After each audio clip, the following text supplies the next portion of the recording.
Pronto, meus caros, estamos aqui pontualmente às 17h05. Isso. Então, Ah, gente, vamos começar, Pedro? Eu vou deixar você se apresentar, como sempre, porque eu sempre acho que a pessoa que se apresenta, ela destaca aquilo que ela quer contar para a gente, então eu acho ótimo.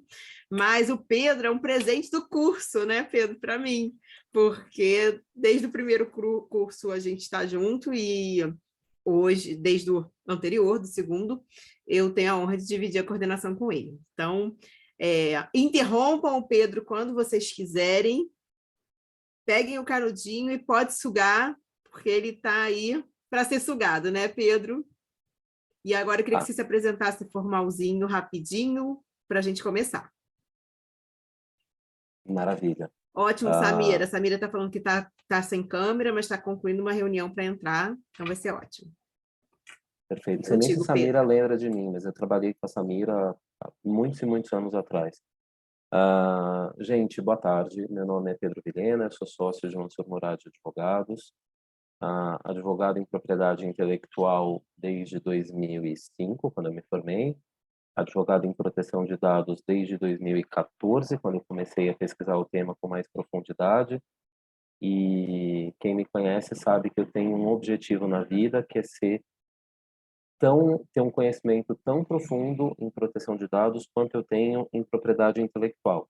Eu acho que muitas pessoas que fazem o curso começaram na PI, é um curso da Associação Brasileira de Propriedade Intelectual, então é normal que vários de vocês tenham um percurso mais longo na PI, mas eu sempre tive essa vontade, eu acho que essa luta para não ser um advogado bom de propriedade intelectual, ou de ter um certo nível de conhecimento em propriedade intelectual e ser medíocre em proteção de dados. Eu queria sempre puxar o meu conhecimento para onde estava o meu conhecimento em propriedade intelectual, para eu ser um advogado íntegro nas minhas capacidades. É um desafio cotidiano, porque é bem menos tempo de estudo de uma área do que da outra. Mas acho que é um desafio que todos nós nos colocamos. Assim, acho que muitos dos professores desse curso têm um percurso parecido com o meu, de ter mais tempo de propriedade intelectual do que de proteção de dados, e é um desafio compartilhado. Então, é muito bacana estar nesse corpo de professores aqui, poder compartilhar um pouquinho dos meus estudos com vocês. Essa aula é uma aula que eu adoro dar porque ela vai lá na Grécia Antiga, literalmente. Essa é uma expressão baiana. Minha mãe é professora na Federal da Bahia. Eles dizem que tem alguns professores que quando, numa reunião ali de departamento, quando a pessoa não consegue ser objetiva, eles falam: "Ih, a pessoa foi lá na Grécia Antiga". Essa é uma aula que vai lá na Grécia Antiga mesmo. A gente vai buscar a história desse direito, a compreensão histórica desse direito de proteção de dados, para a gente entender onde a gente está hoje, que momento é esse que a gente vive. Também aqui numa segunda analogia com PI, PI é uma área recente do direito, né? As áreas antigas do direito são o direito civil, a propriedade, né? A propriedade foi lá da Roma Antiga, o direito civil lá da Roma Antiga, o direito de família, o direito canônico nas religiões mais ah, ah, tradicionais. Agora, direito tributário, né? Também bastante antigo, porque a gente sempre teve que sustentar o Estado de alguma forma. Agora, propriedade intelectual, ela surge mais ou menos há 500 anos e se desenvolve de forma sólida mais ou menos há 200 anos. Então, é um direito recente. Proteção de dados pessoais surge mais ou menos há 120 anos e se desenvolve de forma sólida há mais ou menos 40 anos. Ou seja, a gente está falando de um ramo do direito que regula de idade comigo. Sim, não é uma coisa assim muito velha, entendeu? Também não é muito jovem mais, mas não é uma coisa muito velha. Então, esse perfil histórico, esse processo histórico de criação de um ramo do direito que eu queria apresentar para vocês. Evidentemente que essa aula tem muito a ver com a aula do Cláudio, que fala sobre a história da privacidade, e muito a ver com a aula da Lúcia, que apresentou para vocês os conceitos básicos de dados pessoais sensíveis, dados pessoais de menores. Então, a gente vai falar um pouquinho de todos esses temas. Antes de começar a compartilhar a tela com vocês, o que eu acho uma certa covardia, porque quando eu compartilho a tela com vocês, eu perco a carinha de todos vocês.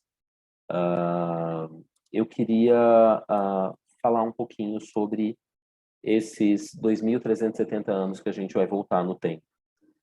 Eu queria que vocês imaginassem a criação de um ramo do direito, e eu queria que vocês fizessem isso a partir de um olhar de gamificação. Vamos imaginar que vocês são juristas tentando introduzir um novo ramo no direito. Não é fácil, não é óbvio, não é evidente, e é sempre importante lembrar que o direito é uma ciência social que vem a reboque. O direito não é uma ciência de vanguarda. O direito responde ao anseio da sociedade, ele responde ao conflito que surge. Então, primeiro a gente tem que ter o conflito para depois o direito se preocupar em resolver ou não resolver esse conflito.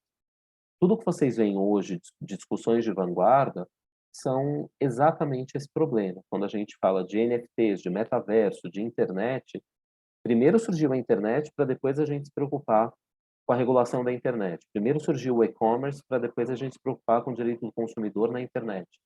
Agora surgem todas essas formas um pouco mais arrojadas, criptomoedas, assinatura eletrônica de contratos.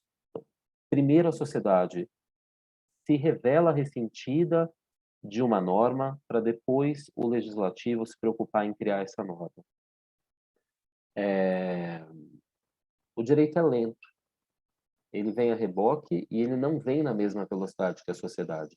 Então, o direito, ele espera até para tomar a decisão com prudência, até para normatizar, não no susto ali, na resposta afobada ao fato social, mas normatizar de uma forma definitiva. E também para entender, porque às vezes a norma já existe, ela só não foi adaptada para esse formato secundário que a internet apresenta.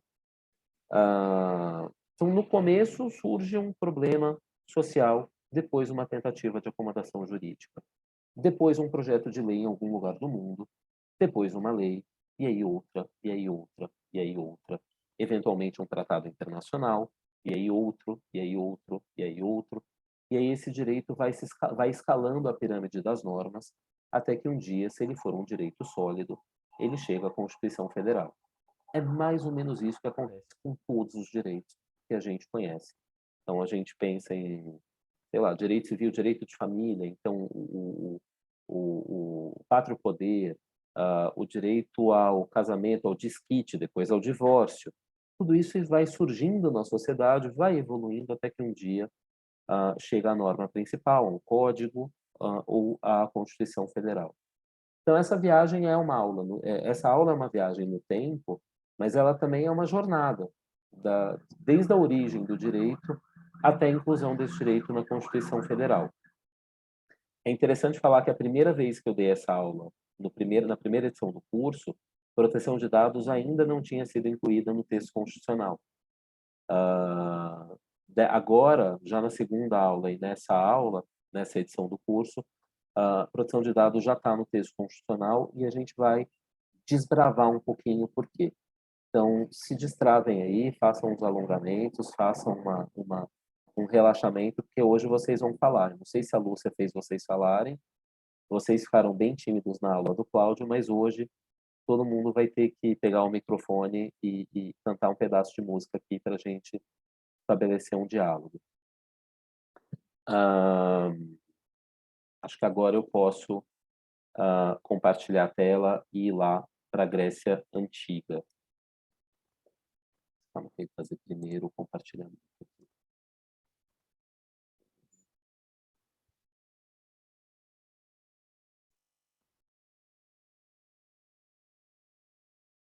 Vocês conseguem ver? Tá ok? Ritual aí de compartilhamento? Maravilha. Bom, lá na Grécia Antiga, não existia, como o Cláudio antecipou para vocês, uma definição de privacidade. Tudo era muito público, tudo era muito social, tudo era muito civilizado no sentido de parte de um contexto mais amplo de sociedade. Até que esse moço da foto, alguém reconhece esse moço? Não, né? Todo mundo faltou na aula de filosofia. Esse moço da foto é Aristóteles. Ele surge com uma definição que é o primeiro rascunho de definição do que poderia ser privacidade. Ele diz que é público aquilo que acontece na polis, na cidade, e que não é público aquilo que acontece na família. Então, essa é a distinção que ele dá. O que acontece no lar, né, nos entes próximos ali, no sentido de família próxima, pai, mãe, filho, esposa, esposo, isso refere-se à vida privada. E todo o resto acontece na polis, então é público. Uma compra e venda no mercado acontece na polis, é público. Um discurso de um filósofo num lugar de discussão pública é público, porque acontece na polis. Os trajetos dos exércitos indo para a guerra, isso é público, porque acontece na polis. Os pronunciamentos do rei são públicos, porque acontecem na polis. Agora, o que acontece no lar, na família próxima, ainda que o lar, como o Cláudio bem destacou, não fosse individual, ainda que os lares fossem coletivos, mas daí a importância do termo família e não do termo casa aqui, né? Tudo que acontece dentro da família é privado. Essa é a primeira definição, e a gente passa séculos antes da próxima. E a próxima vem já, notem que a gente saiu da Idade Antiga, atravessou a Idade Média sem uma discussão sobre o tema, e já na Idade Moderna a gente fala do Siemens Case. Esse rapaz aí da imagem é o Edward Polk, que é o Sir que foi o relator do Siemens Case. Siemens Case uma decisão bastante interessante da Inglaterra, que fala sobre a casa como um instrumento de privacidade. Esse é o caso. Vocês sabem que a Inglaterra, como os Estados Unidos, é um país de common law. Os precedentes têm uma importância gigantesca nesses países. Esse é o precedente que até hoje impede a invasão da casa das pessoas sem ordem judicial. O policial não pode entrar na casa das pessoas sem ordem judicial, sem um mandato judicial. É por causa desse caso. E esse caso dizia, já lá, início do século XVII, que a casa de cada um é para si como seu castelo e sua fortaleza, assim como sua defesa contra a injúria e a violência. Olha que texto interessante e que mistura de analogias aí, de metáforas. A casa, que é um elemento corpóreo, protege o cidadão contra a injúria, que não é corpórea. A injúria que é intelectual, que é falada, que é propalada, mas que não é corpórea. Ela protege contra a violência, essa sim, corporal, mas também contra a violência da palavra. Então, a casa aqui ela surge não só como um elemento de propriedade material, um elemento de propriedade imobiliária, mas também como um elemento de proteção reputacional. É nesse sentido que aqui tem uma extensãozinha de privacidade que eu leio, pelo menos, nessa decisão do Siemens Case. Alguns anos depois, quase 200 anos depois, na França, então, do outro lado da Mancha, este simpático senhor com cara de bom moço, como eram retratados todos os religiosos na época, o arcebispo de Bois-Gelin, ele fez uma crítica pública de uma exigência governamental que na época era o certificado de boa vida e de bons modos. Era isso que a polícia exigia dos mendigos e dos sem domicílio fixo. Eu não sei quem aqui gosta de musicais ou gosta de literatura francesa. Se alguém aqui leu ou assistiu Os Miseráveis, do Victor Hugo, que tem algumas adaptações para o cinema, sabe que o Jean Valjean era exigido dele esse certificado de boa vida e bons modos, que ele não tinha, porque ele tinha roubado um pão. Então, toda vez que ele viajava com a calúnia de ter roubado um pão, ou com o histórico, o antecedente criminal de ter roubado um pão junto com ele. E ele era perseguido de cidade em cidade pela polícia. Esse arcebispo, ele criticava esse certificado como a possibilidade de os mendigos e os sem domicílio fixo terem a liberdade de se dissimular, de se manterem anônimos, de terem os seus segredos preservados, principalmente quando cumpridas as suas penas e pagas as suas dívidas com a sociedade. Olha que interessante o salto que se dá em menos de 200 anos. Voltando aqui para a Inglaterra de 1604, a casa protegia a privacidade. A casa era um instrumento de proteção da privacidade. Na Grécia, a família. Na Inglaterra, em 1604, a casa. Aqui, um arcebispo defendia que mesmo aqueles que não têm casa deveriam ter uma proteção. Essa a importância desse salto histórico que leva aqui 180 e poucos anos. Tá? Até que 100 anos mais tarde, o artigo que é o pai da privacidade. O artigo que eu recomendo que todos leiam, se puderem ler em inglês.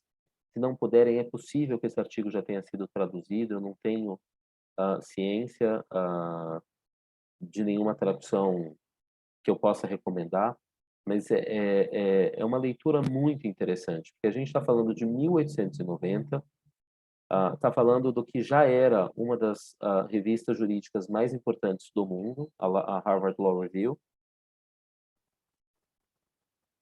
e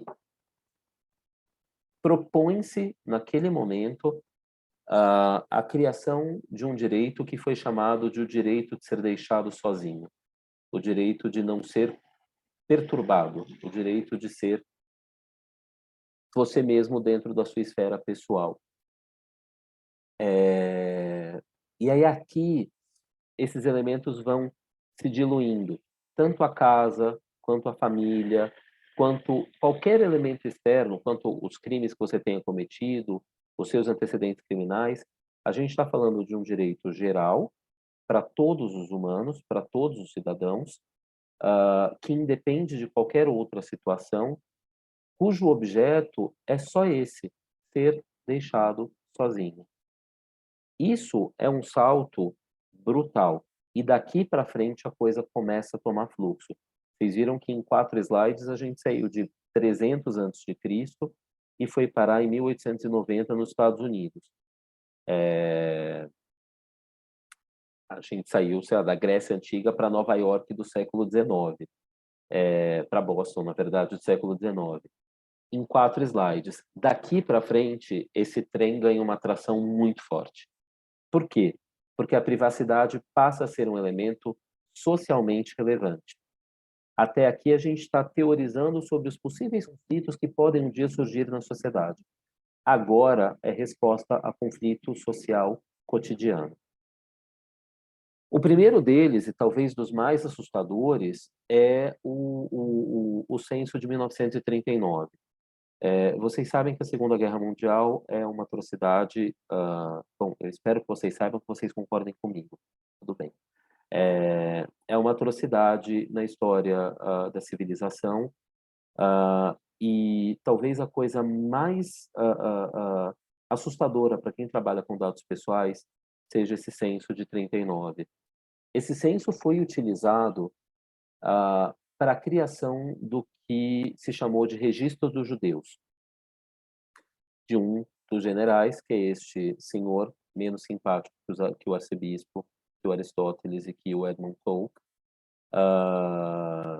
que se chama Adolf Eichmann. O que o Eichmann fez? Ele pegou dados de um censo populacional do regime nazista e extraiu os endereços das famílias judaicas, com a finalidade de perseguir essas famílias para fazer o que ficou conhecido já no final da guerra como regime de concentração e, posteriormente, regime de extermínio da população judaica. Então, vejam que aqui os dados pessoais dessas famílias foram usados como armas de destruição em massa.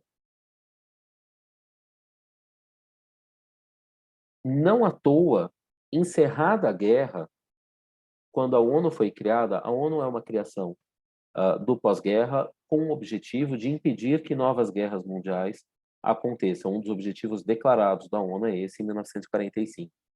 Em 1948, a ONU edita a Declaração Universal dos Direitos Humanos, este documento que está aí na tela, que é interessantíssimo, onde, inclusive, para os advogados de propriedade intelectual, existe a proteção de propriedade intelectual prevista. Mas lá, no artigo 12, tem essa disposição que é relevantíssima para a privacidade e proteção de dados, que é: ninguém será sujeito a interferência em sua vida privada, em sua família, em seu lar ou em sua correspondência, nem ataque a sua honra e reputação. Todo ser humano tem direito à proteção da lei contra tais interferências ou ataques. Então, notem aqui que a Declaração Universal dos Direitos Humanos é um documento da ONU que vincula os Estados. Então, o que a ONU diz aqui é: os Estados precisam editar leis que protejam os cidadãos, os seus cidadãos, contra interferências na vida privada, contra ataques à sua honra e à sua reputação. Uma parte dessas leis, nós brasileiros, tínhamos há muito tempo. Nosso Código Penal, por exemplo, defende a honra, né? Lá no capítulo dos crimes contra a honra, há muito tempo. Aliás, o Código Penal brasileiro antecede a Declaração Universal dos Direitos Humanos.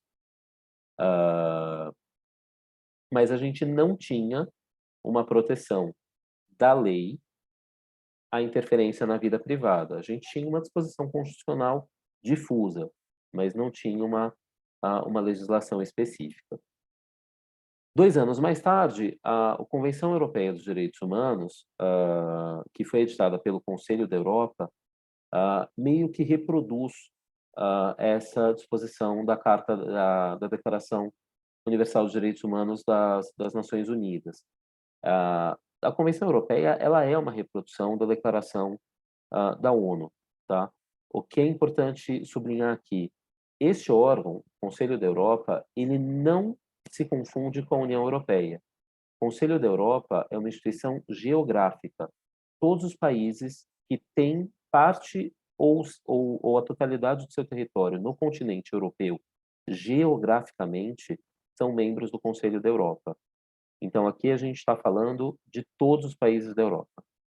Estou falando de Suíça, por exemplo, que não é membro da União Europeia, está falando de Rússia, que não é membro da União Europeia, está falando de Turquia, está falando de todo o continente europeu do ponto de vista geográfico. Tá? Isso é importante porque mais para frente a gente vai falar só da União Europeia, mas aqui é a Europa como um todo. A gente cruza o Atlântico e 16 anos mais tarde surge o famoso FOIA. O FOIA, que é o Freedom of Information Act, é o nosso habeas data, que surge nos Estados Unidos. É um direito a saber que documentos as agências estatais têm com relação a você, com relação aos que contenham os seus dados. Por que isso é importante? Porque até aqui, o Estado podia ter tudo e você não sabia o que o Estado tinha com relação a você. Ou seja, o cidadão era indefeso com relação ao Estado na proteção de seus dados pessoais.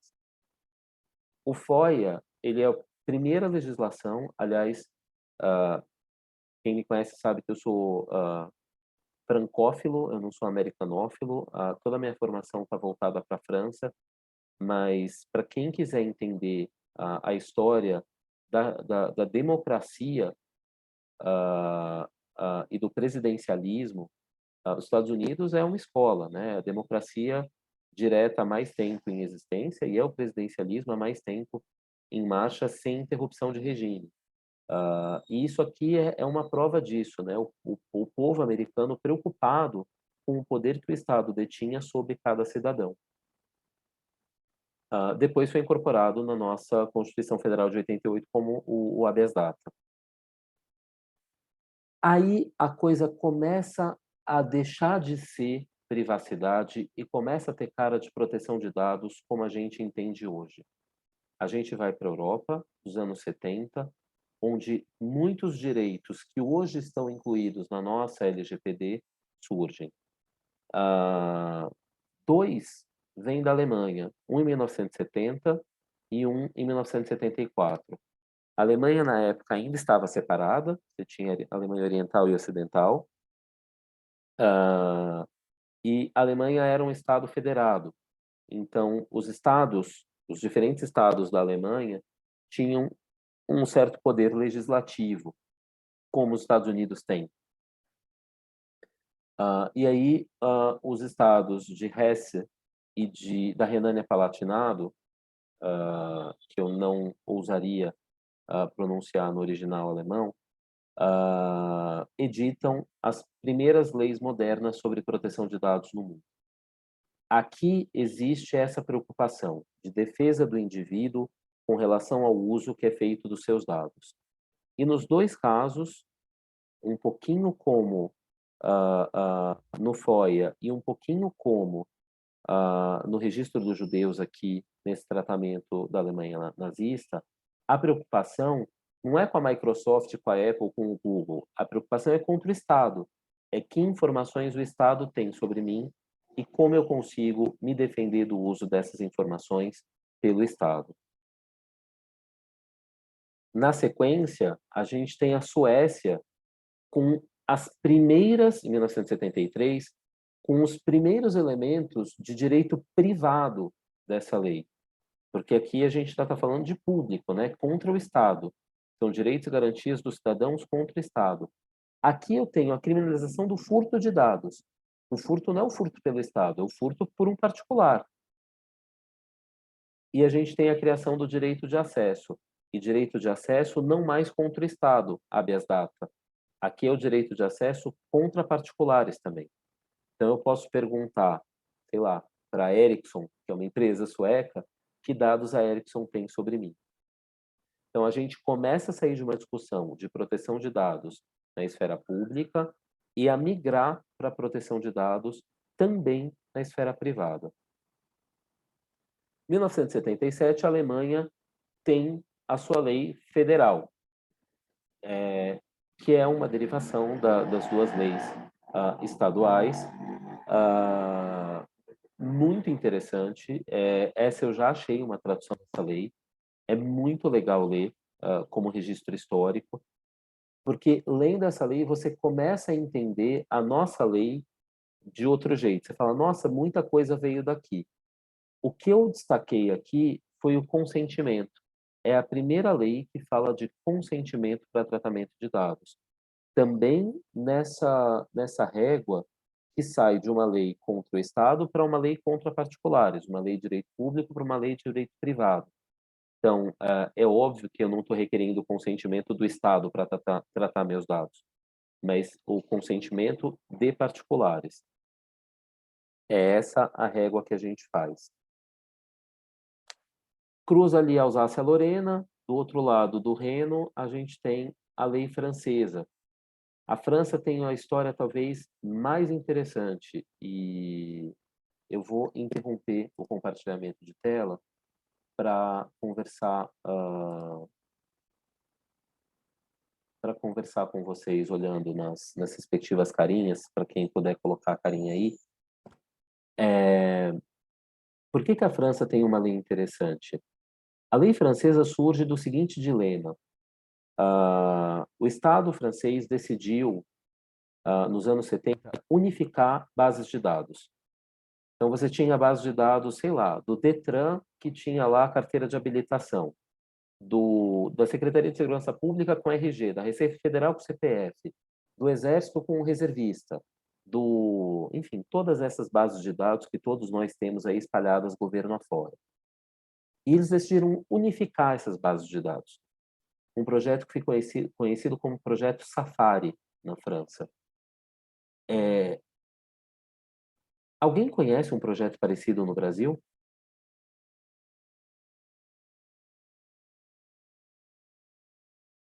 Essa é a hora que vocês podem interagir, galera. Essa é a hora que todo mundo pode abrir o microfone, falar sim, não, talvez, não lembro. De unificação dos documentos tem aquele EGOV, né? Que eles começaram a pensar em unificar todos os dados. Exatamente, o EGOV tem isso e tem um decreto presidencial recente que fala da criação de um documento único. E eu vi muito advogado, felizmente nenhum de proteção de dados, mas eu vi muito advogado comemorando. Ai, que legal, vai ter um documento só, não vou precisar carregar RG, CPF, cadastro cidadão. Quem, Viviane? Excelente, cadastro cidadão também.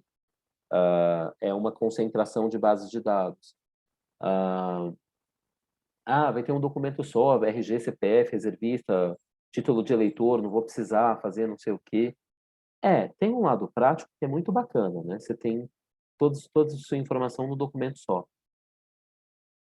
O que é interessante da França dos anos 70? O cidadão francês entendeu, nos anos 70, o que o cidadão brasileiro não entendeu ainda hoje, que é dado concentrado é informação.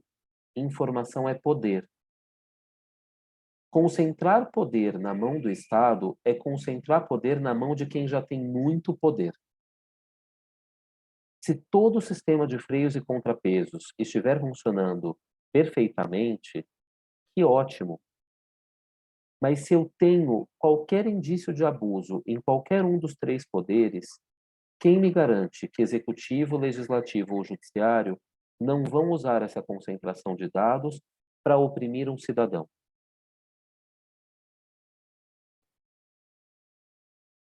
Essa preocupação cidadã na França gerou uma comoção nacional que levou à criação da Autoridade Nacional de Proteção de Dados, que eu acho mais bonita.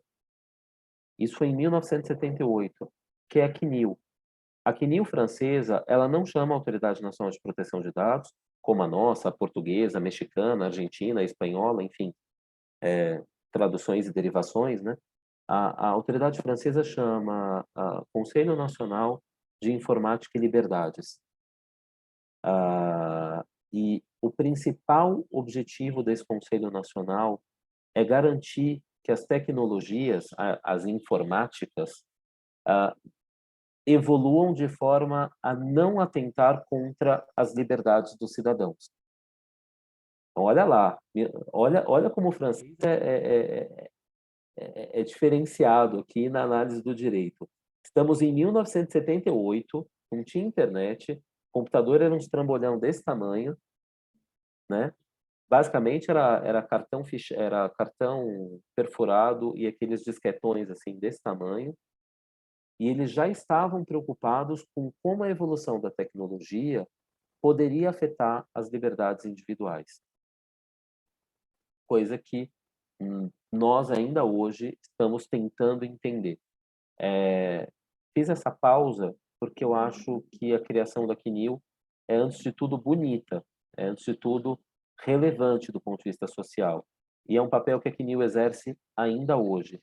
Para quem gosta de pesquisar direito internacional, o site da CNIL é cnil.fr. Tem muito material em francês, mas eles também têm algum material em inglês. Então, vale a pena dar uma investigada e entender um pouquinho melhor essa autoridade. Até aqui tudo bem? Tô entediando vocês? Tá bacana?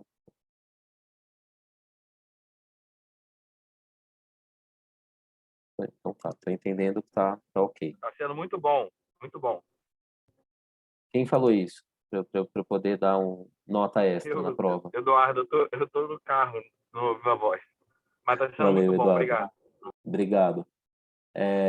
Tá aqui esse pedaço aqui que eu reproduzi no cantinho da tela é uma cópia do Le Monde do dia 21 de março de 74, quando esse projeto ganhou a mídia francesa, o projeto Safari. A tradução desse título é Safari ou a caça aos franceses.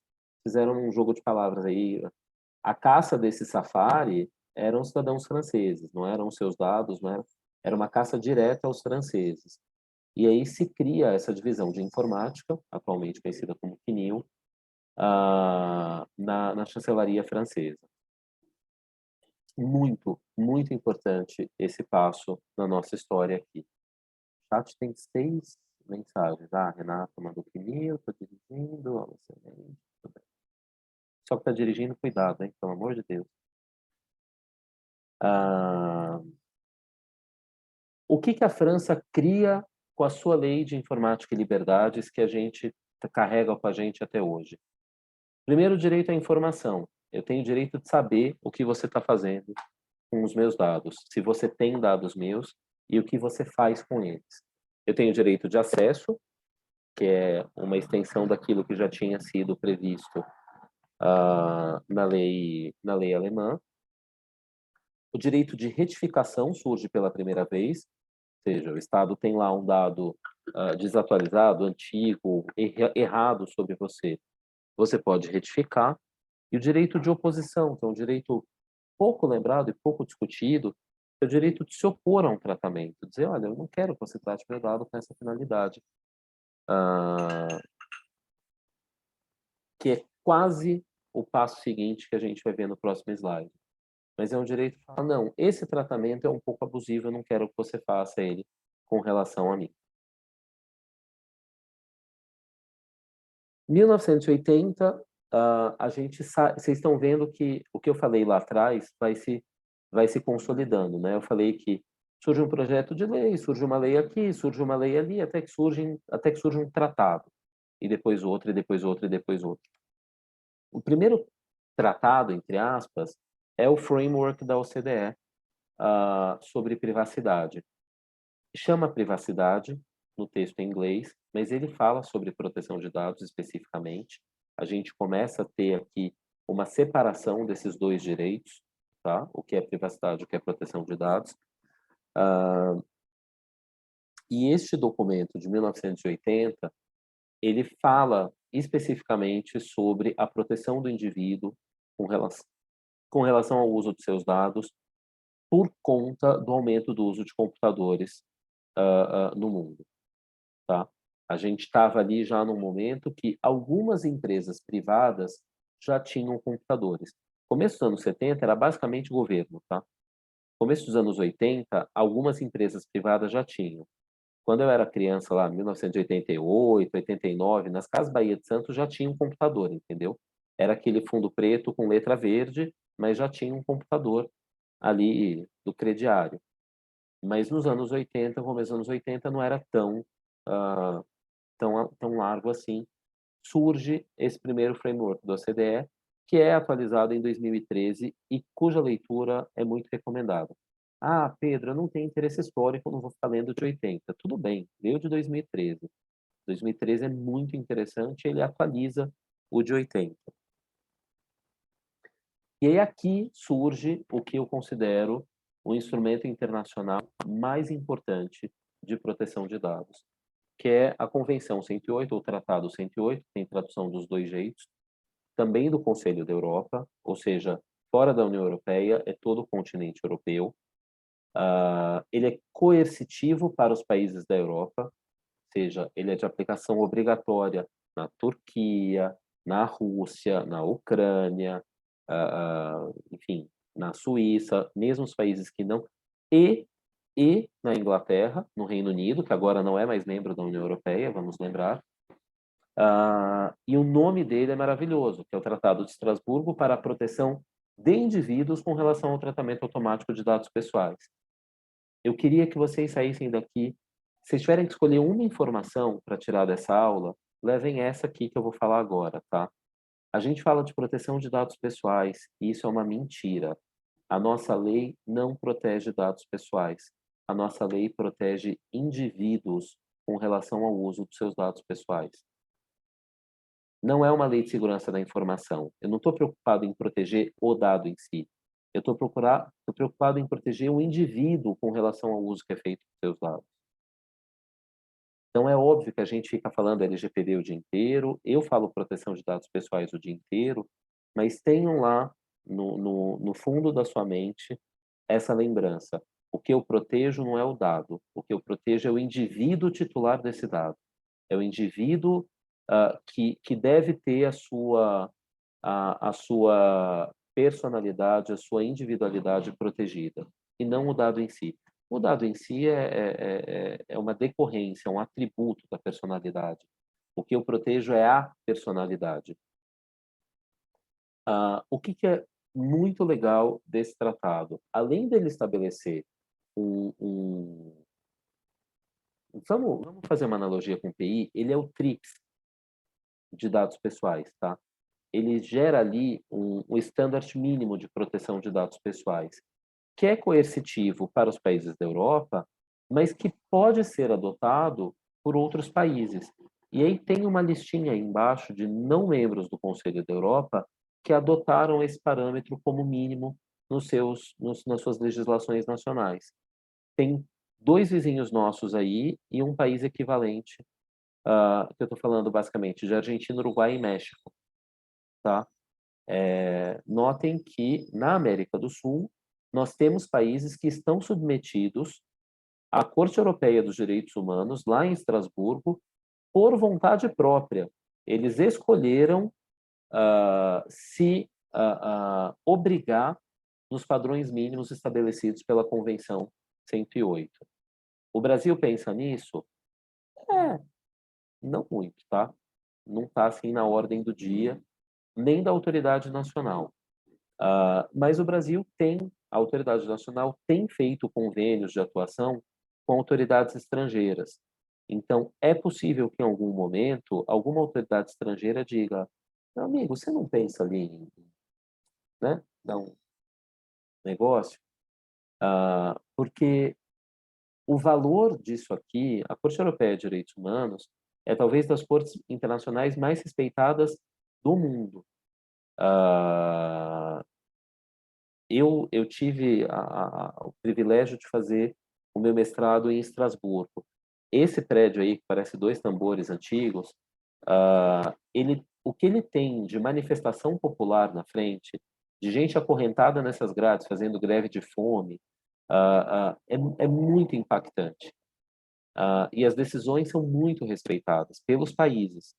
Tem muitos casos porque como funciona aí? O indivíduo nacional processa o seu país perante a corte, dizendo que o seu país não o protegeu adequadamente. E tem vários casos de dados pessoais. Se alguém tiver interesse, entra lá no site da Corte Europeia de Direitos Humanos, tem já, não precisa nem fazer a pesquisa, tem jurisprudência selecionada por matéria. E aí vocês vão ver todas as matérias de direitos humanos, tá? Inclusive propriedade intelectual e proteção de dados pessoais. É muito interessante a leitura desses casos. Aí, nesse prédio menos charmoso, né, do outro lado do Reno, na Alemanha, na Corte Constitucional Alemã, foi determinado um precedente em 1983, que é o princípio básico da proteção de dados como a gente conhece hoje. É o princípio da autodeterminação informacional ou da autodeterminação informativa. E aí aqui eu vou novamente parar para olhar para a carinha de vocês. O que é o princípio da autodeterminação informacional ou informativa? Ele é o que diferencia proteção de dados de privacidade. O que é privacidade? Privacidade é aquilo que está lá no seu íntimo. É aquilo que você e pouquíssimas pessoas do seu entorno sabem. É a decoração da sua casa. É o número do seu cartão de crédito ali, se você não revela para ninguém. É o seu segredo. É aquilo que você não conta para as pessoas. É aquilo que você mantém privado. Tá na internet não é privacidade. Coloquei no Instagram. Gente, não é privacidade. Você colocou na internet, passou a ser público. Então, não é mais privacidade. Tá no meu Facebook. É público, não é privado. A cantora abriu a casa dela para caras, né? Tem uma reportagem da caras na casa dela. Não é mais privado, é público. Ela abriu mão daquela privacidade. Ela tornou aquilo público. Isso é privacidade. O que é proteção de dados? Eu não me importo se é público ou privado. É meu e ninguém usa. O meu telefone é público. Se vocês fizeram uma pesquisa no Google, vocês vão achar o nome do meu escritório, o site do meu escritório, o meu telefone celular. Pô, eu quero que vocês achem isso. Eu quero ser abordado comercialmente. Eu quero que clientes me liguem para falar de propriedade intelectual e proteção de dados. Não estou escondendo, não são dados privados, mas são dados pessoais. E onde que entra a autodeterminação informacional?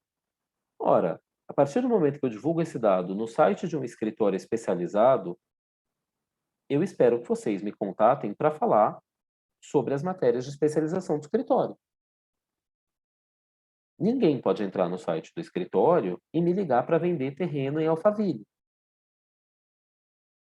E fazem, né, gente? Vocês sabem que fazem. Ninguém pode me ligar para oferecer investimento na empresa A, B ou C de investimentos. Eles acham que advogado ganha muito dinheiro, né? Aí eles te ligam perguntando se você quer investir. Você fala, gente, não, você pegou esse dado onde? Pegou, não, estamos com oportunidade para advogados. Entrou no site do escritório e pegou meu dado. Só que eu não autorizei. E não foi para isso que eu tornei meu dado público. A autodeterminação informacional e informativa significa que eu posso controlar o que as pessoas podem ou não fazer com os meus dados. Não importa se o dado é público ou privado. Não importa se ele está ou não está na internet. Importa que o dado é meu. E as pessoas deveriam usá-lo de acordo com a minha vontade, com a minha autodeterminação. Pedro, mas não é assim que funciona, né? Não, não é. Eu sei, todo mundo sabe, todo mundo aqui já foi incomodado. Eu tenho uma coleção de telemarketing que eu recebo, tipo, desde a Fafá de Belém me vendendo terreno em Alphaville, tipo, uma gravação com a voz da Fafá de Belém, tá? Não a própria. Até, sei lá, tudo que vocês imaginarem. Todo mundo aqui já foi abordado para doar para a Legião da Boa Vontade, todo mundo aqui já foi abordado para fazer doação para o Hospital do Câncer. Ou sou só eu, né, que estou recebendo essas ligações, eu preciso trocar de telefone. Mas sei lá, acho que é um pouco isso. O limite da autodeterminação informacional é essa. As pessoas têm que começar a entender que não é porque é público que é livre. Quem escolhe é o titular. Isso se chama autodeterminação. É esse o nome que se dá. E é aí que surge a diferença entre privacidade e proteção de dados pessoais. Pedro, mas muita gente fala privacidade de dados. Fala. Tá errado? Não. Tá certo? Olha, também não, tá? É bastante delicado o termo privacidade de dados. Data privacy é um termo americano que fala de privacidade dos dados especificamente. A gente está falando basicamente de segurança da informação, de manter esses dados privados em servidores de armazenamento adequados com ferramentas tecnológicas bonitinhas, tá? Data privacy existe, vocês vão ver muito esse termo data privacy. Eu prefiro usar os termos tradicionais. Data protection, para proteção de dados, e privacy, para privacidade. Nos Estados Unidos existe data protection? Não. As empresas americanas todas vão ter um departamento de privacy que vai cuidar de privacidade e proteção de dados. Tá tudo bem. Tá? Mas normalmente é o Chief Privacy Officer nos Estados Unidos, o que na Europa é o Data Protection Officer. Tá? Mas quando a gente fala privacy nos Estados Unidos, a gente está englobando o que a gente conhece no direito brasileiro como proteção de dados pessoais. Fiz uma barrigona assim na aula, mas era importante explicar esses conceitos para todo mundo ter claro daqui para frente. Vou voltar para o compartilhamento de tela.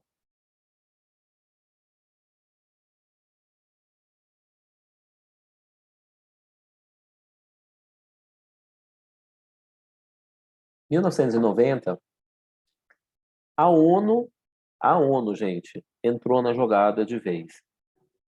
O Conselho Econômico e Social, que é um dos conselhos da Assembleia Geral da ONU, ou seja, do órgão plenário da ONU, em que todos os países fazem parte, estabelecem diretrizes para a regulação de arquivos computadorizados de dados pessoais. Aqui a gente está bem no escopo daquele registro dos judeus lá da Segunda Guerra, tá? Era uma subcomissão de prevenção à discriminação e à proteção de minorias. Então, o objetivo dessa regulação era impedir que os governos usassem arquivos computadorizados de dados pessoais com fins discriminatórios. Então, a ONU chega meio atrasada, mas chega na discussão. E chega num momento importante, tá? Num contexto num contexto mais internacional, para a gente lembrar o que era 1990, a gente estava vendo o ocaso da União Soviética com possíveis conflitos armados na região. A gente estava vendo as primeiras crises na antiga Iugoslávia, a gente estava vendo a crise do petróleo que levou à guerra no Iraque, a gente estava vendo o fim, a queda do Muro de Berlim. Então, do ponto de vista de política internacional, era um período bastante delicado. E aí a ONU entrou atrasada na brincadeira da proteção de dados, no game de proteção de dados aqui, mas entrou com um objetivo muito claro, que é não vamos usar discriminação estatal a partir de dados pessoais. Surge aí, finalmente, em 1995, o primeiro instrumento europeu, e aqui europeu de União Europeia, sobre proteção de dados pessoais. Diretiva 9546 é outro instrumento fundamental. Acho que o primeiro é o Tratado 108, o segundo é a Diretiva 9546. Essa diretiva, ela, como toda diretiva na União Europeia tem dois tipos de legislação, tá? As diretivas que obrigam os países a legislar sobre o tema e os regulamentos que são legislações diretas sobre o tema, aplicáveis em todos os países da União. Então, ao escolher uma diretiva, o que a Europa fez, a União Europeia fez? Ela estabeleceu padrões mínimos e disse: todos os países têm que legislar nesses termos, pelo menos. Esse é o padrão mínimo que eu admito de proteção de dados pessoais dentro da União Europeia. A transposição da diretiva para o direito interno dos países demorou e foi um pouco caótica. Sim, não foi automática, não se deu dentro do prazo e cada país tinha uma maturidade nacional diferente. França e Alemanha, como vocês viram, desde os anos 70 conheciam o tema. Portugal e Espanha não conheciam tão bem assim o tema. Inglaterra estava muito mais alinhado ao conceito de privacy americano do que ao de proteção de dados da União Europeia. Então, não foi uma transposição fácil, mas é um texto muito rico, muito interessante, que estabelece um sistema de proteção de dados pessoais muito parecidos com o que a gente tem hoje, tá? Que é baseado em, eu diria que, três pilares. O primeiro é a existência de uma autoridade nacional. O segundo é a existência de direitos dos titulares. E o terceiro, que não está no slide, mas que também é muito importante, é a necessidade de estabelecimento de uma base legal para cada operação de tratamento.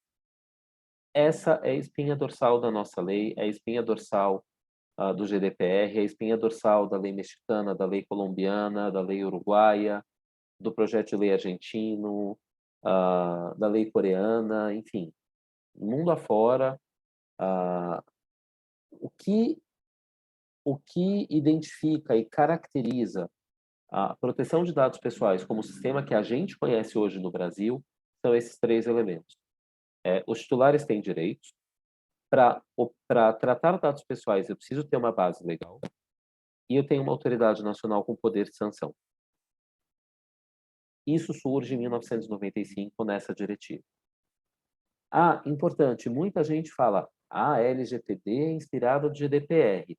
Mais ou menos, tá? A LGPD é muito inspirada dessa diretiva. O primeiro anteprojeto da LGPD, lá de 2014, o GDPR não existia, o GDPR também estava em discussão. Então, o que a gente usou como base para o anteprojeto foi a diretiva, algumas leis nacionais e o anteprojeto do GDPR. Mas o GDPR em si só existiu depois que o nosso anteprojeto existiu. Então, é uma criação meio que paralela, bebendo das mesmas fontes. A gente tem aí algumas outras diretivas europeias que ainda são muito discutidas hoje. A diretiva de 2002 sobre e-privacy, que é proteção de privacidade em comunicações eletrônicas. A diretiva foi ampliada em 2009. Interessante, mas ainda complicada, porque era diretiva, não era regulamento. A diretiva de 2006 sobre conservação de dados de oferta de serviço de comunicação eletrônica, super específico, muito parecido com o nosso Marco Civil da Internet, muito criticada, posteriormente invalidada pela Corte de Justiça da União Europeia em 2014. Lá na APEC, ou seja, do outro lado do mundo, na Ásia Pacífico, né? A criação de um mapa da privacidade, que eu acho que é um instrumento que foge da União Europeia, mas que impulsiona as discussões sobre proteção de dados e privacidade nesses países aí. Vocês podem ver que são países bastante relevantes, né? A gente tem um olhar muito voltado para a Europa, mas a gente está falando de Austrália, Nova Zelândia, Japão, Coreia do Sul, China, todo o Sudeste Asiático, com economias muito relevantes ali, notadamente Singapura e Hong Kong, com os Estados Unidos, Canadá, México, Peru e Chile, ou seja, é um grupo de países relevante, do qual o Brasil não faz parte, mas que também teve um andamento impulsionado pela Europa, sem dúvidas, mas numa estratégia paralela. Em 2012, a Carta dos Direitos Fundamentais da União Europeia é estabelecida, finalmente. A Europa não tinha uma Carta dos Direitos Fundamentais, ela se valia ainda da Carta do Conselho da Europa. E aí você tem, pela primeira vez, a separação no nível de Carta/Constituição dos dois direitos. Então, no artigo 7º eu tenho: todas as pessoas têm direito a respeito pela sua vida privada, ou seja, privacidade. E no artigo 8º eu tenho: todas as pessoas têm direito à proteção dos dados de caráter pessoal. Então, vejam que na gamificação, para chegar, né, nas hierarquias de normas mais altas, em 2012 a gente chegou à proteção de dados dentro de um texto de caráter constitucional, apesar de não ser uma Constituição. A Carta dos Direitos Fundamentais da União Europeia é tida como a Constituição da Europa no que se refere a direitos fundamentais. E existe essa primeira diferenciação em nível constitucional de proteção de dados e privacidade. Está muito claro para vocês que esses são direitos diferentes, né? Está muito claro. Eu queria que isso ficasse assim, tipo, transparentão para vocês, que não tivesse mais dúvida. Porque uma coisa que o cliente adora perguntar é assim: não, mas eu peguei o dado na internet, né? Então é público. E vocês têm que ter maior jogo de cintura de virar para o cliente nessa hora e falar: então, não é bem assim, tá? É público, mas tem um probleminha aqui, porque proteção de dados não é necessariamente só dados públicos, podem ser dados, só dados privados, podem ser públicos. Isso não é o que determina a proteção ou a ausência de proteção de um determinado dado. 2013 tem duas evoluções interessantes,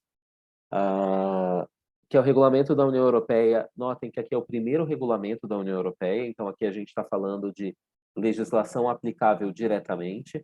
A Europa entende que diretiva para tratar de proteção de dados não é uma boa ideia, ela gera efeitos muito discrepantes dentro dos países, então ela começa a regular diretamente, ou seja, uma lei única válida em todo o território europeu.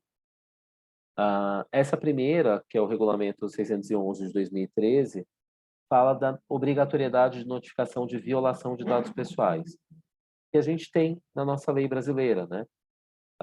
Você tem uma violação em larga escala ou que possa causar potenciais danos aos titulares, você é obrigado a reportar, a notificar a autoridade nacional. É isso que o regulamento faz em 2013 na Europa. E a gente tem a atualização daquele texto da OCDE, cuja leitura eu recomendei para vocês. A OEA tem um esforço entre 2012 e 2014, que é uma declaração de princípios e o estudo sobre uma lei modelo sobre proteção de dados pessoais. A OEA, vocês sabem que é a Organização dos Estados Americanos, então, todos os países, é o nosso Conselho da Europa, é geográfico, ou seja, do Canadá até a Argentina e o Chile, todo mundo é membro, não tem um super poder coercitivo, mas é muito interessante ver que tem ali uma declaração de princípios. São esses 12 princípios que estão aí na tela, que guardam alguma correlação com os princípios que a gente tem declarados no artigo 6º da lei. Tá? Não é exatamente a mesma coisa, mas a nossa lei respeita os princípios da OEA de forma geral. Falar um pouquinho de América, a gente falou bastante de Europa. Na América está tudo bem? Mais ou menos, para variar, né? A gente sabe que no Brasil a situação está se consolidando. A gente tem uma lei de 2018, aquele vacatio legis que vai, amplia, não amplia, cresce, não cresce, cria ou não cria autoridade. Criou autoridade, determinou o início da vigência da lei. A coisa começa a andar, mas a autoridade não sanciona ainda.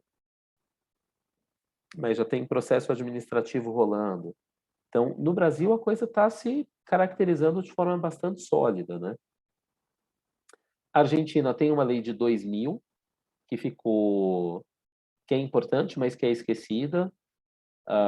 Não tem sanções claras, então mesmo os escritórios de advocacia argentinos têm dificuldade de vender a adequação das empresas à proteção de dados, porque não tem sanção. Ele vira para a empresa e fala, vamos resolver os seus problemas de dados pessoais? Por quê? Não, porque tem uma lei que fala que é importante. Se eu não fizer, acontece o quê? Nada. Então tá bom. O dia que acontecer alguma coisa, eu corrijo. Até lá não é um problema meu. Agora, México tem uma lei importante, nova, em vigor. Colômbia tem lei importante, nova, em vigor. Chile. Então, mesmo do Uruguai, mesmo do ponto de vista continental, a gente tem um crescimento da preocupação com o tema. Estados Unidos não tem uma lei nacional. A única lei nacional que os Estados Unidos tem duas, na verdade, né? Duas normas nacionais. Uma sobre cartão de crédito e uma sobre dados de saúde. A RIPA. Não são super abrangentes, têm conceitos muito diferentes dos conceitos da nossa lei, mas 48 dos 50 estados americanos já têm ou lei ou projeto de lei sobre proteção de dados. Então, assim, o Congresso americano ainda não se posicionou de forma clara sobre o tema, mas os congressos estaduais, né, as legislações, os legislativos estaduais já têm se preocupado de forma bastante sólida com o tema.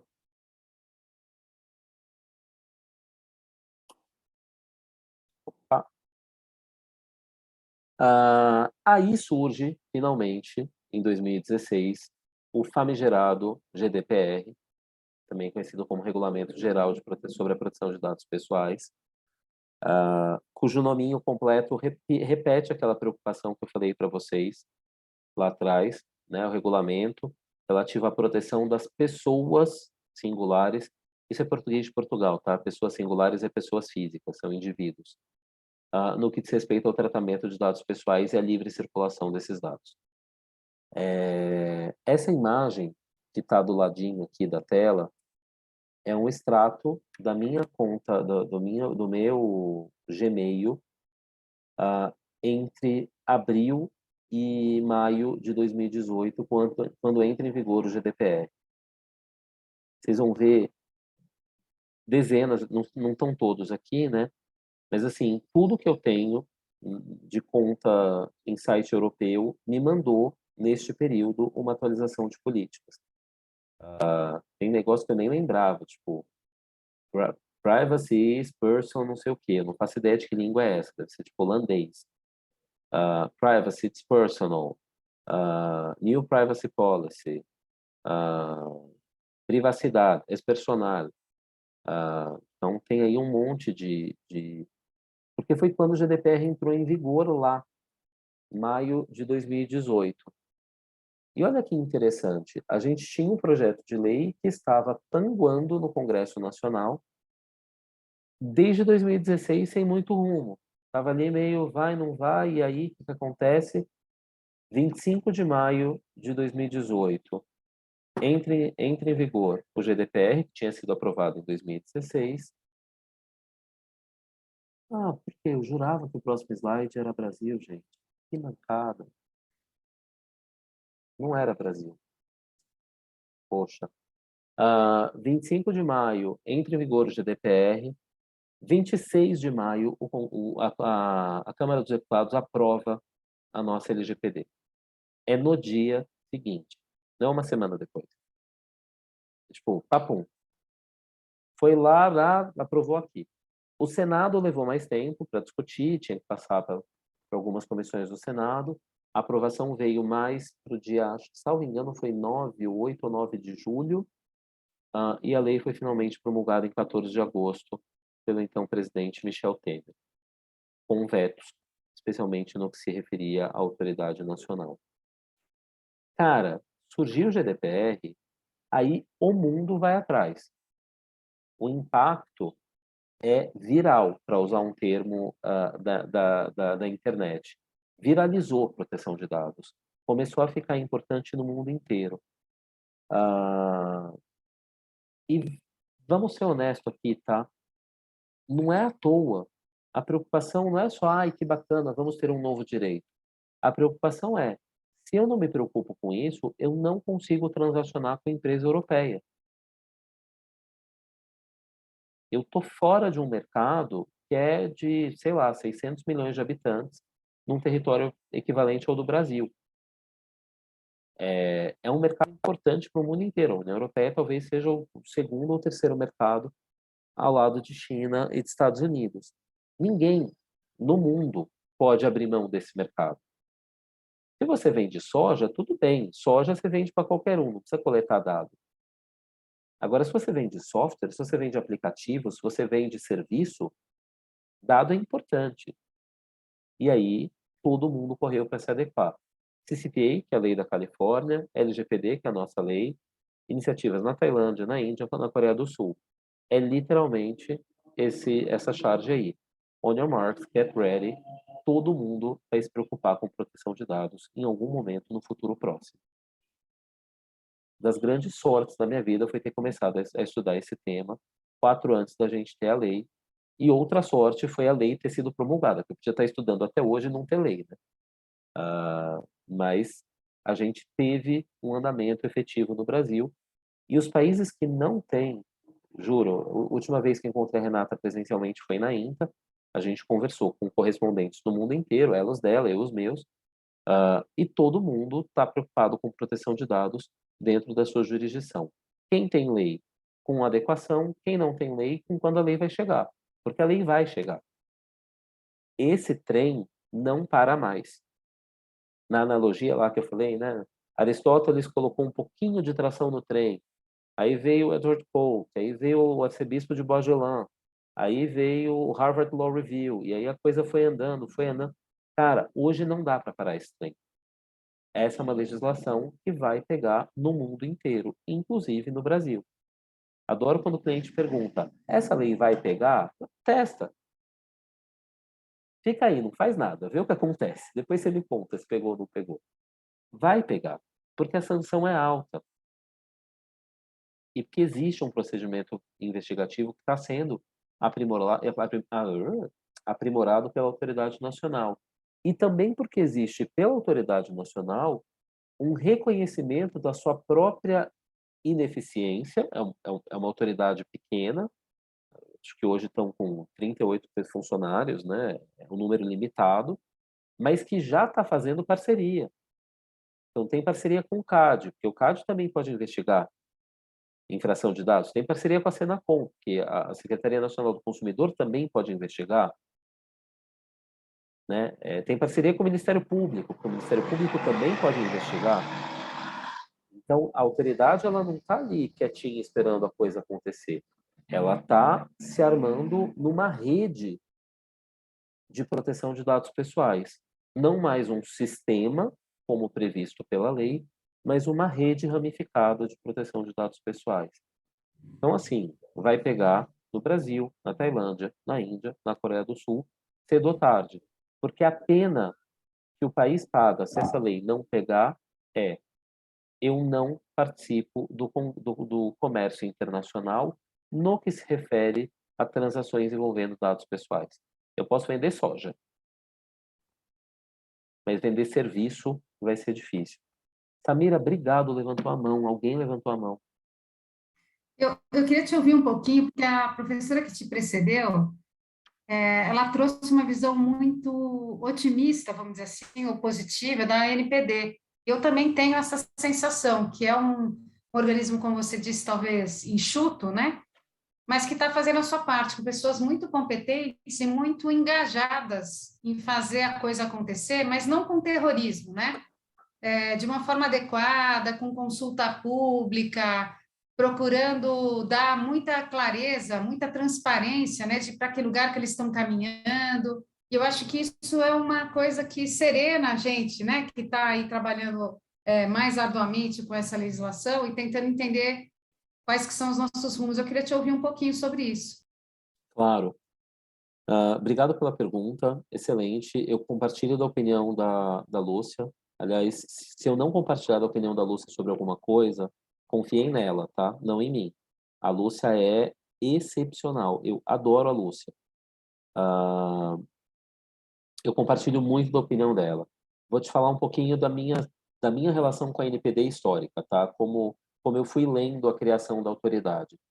Eu fiquei muito preocupado quando eu vi a nomeação dos diretores, porque eram diretores que vinham das Forças Armadas, em parte dos diretores vinha das Forças Armadas, com um background, um histórico de preocupações de proteção de dados estratégicos, militares, era uma coisa mais de proteção de dados, segurança nacional, segurança institucional, tudo isso que, enfim, para um neto de preso político sempre dá uns calafrios, né, quando a gente ouve essas coisas. Mas essa preocupação inicial de uma autoridade que seria, na minha primeira leitura, militaresca, foi se diluindo ao longo do tempo, porque a autoridade foi se posicionando de forma muito técnica e muito serena. Eu brinco que o Estado, eu brinco é ótimo, todo mundo fala isso, mas enfim, o Estado ele é um pouco pai e um pouco mãe, né? O Estado é um pouco orientação, carinho, colo e afeto, e um pouco sanção, castigo, penalidade. Eu tinha muito medo de uma autoridade pai, uma autoridade severa, uma autoridade bad cop, não good cop, entendeu? Eu tinha muito medo que a autoridade saísse distribuindo multas numa senha arrecadatória, numa autopreservação ali para gerar caixa, para ampliar atividades, não sei o quê. E não foi isso que aconteceu. Olha que bacana, o Eduardo chegou em casa, não está mais dirigindo. Não foi isso que aconteceu. Pelo contrário, a autoridade foi se colocando de forma clara, transparente, serena, consultas públicas, notas técnicas. Aquela nota técnica do WhatsApp é muito técnica, dá gosto de ler. Sim, quem trabalha comigo sabe que eu sou muito chato com terminologia. Eu acho que eles não erram uma terminologia do começo ao fim. É primoroso o trabalho da autoridade nacional, inclusive no reconhecimento das suas incapacidades temporárias, inclusive no reconhecimento de que não dá para fazer tudo ao mesmo tempo, de que eu tenho que atuar aos pouquinhos para criar um sistema, para criar uma cultura num país que não tem essa cultura. A gente às vezes se compara com a Europa, que tem pelo menos 40 anos de discussão sobre proteção de dados, pelo menos 20 anos de jurisprudência sobre proteção de dados. Eu tenho livros de proteção de dados, de doutrina europeia de proteção de dados, são muito ricos. Com todo respeito a quem se aventurou na doutrina brasileira, a gente não tem um tratado de proteção de dados pessoais no Brasil. Mesmo o tratado do Bruno Bione, que é ótimo, não é um tratado, é uma coletânea de artigos. Não é a visão de um tratadista sobre uma área do direito. Então, a gente ainda tem que evoluir na nossa criação de uma cultura de proteção de dados. E eu acho que a autoridade nacional faz muito bem esse papel. Eu posso morder a língua, Samira. Talvez amanhã caia 10 penalidades horrorosas, mas assim, com os dados que eu tenho hoje, eu acho que é uma autoridade de orientação, de guia, de criação de cultura e não sei, de respeito pela compreensão que ninguém no Brasil tem todas as respostas, que todo mundo aqui está muito esforçado em criar um direito. A maioria das pessoas está de muito boa fé, inclusive. Então, não tem motivo para sair assinando multa aí, entendeu? Não é a CET dos dados, entendeu? Não é, é a autoridade nacional. É o papel que as autoridades europeias fazem muito bem. A gente está começando. Obrigada, Pedro. Mas se a Lúcia falou alguma coisa diferente, confia na Lúcia. Ela está certa.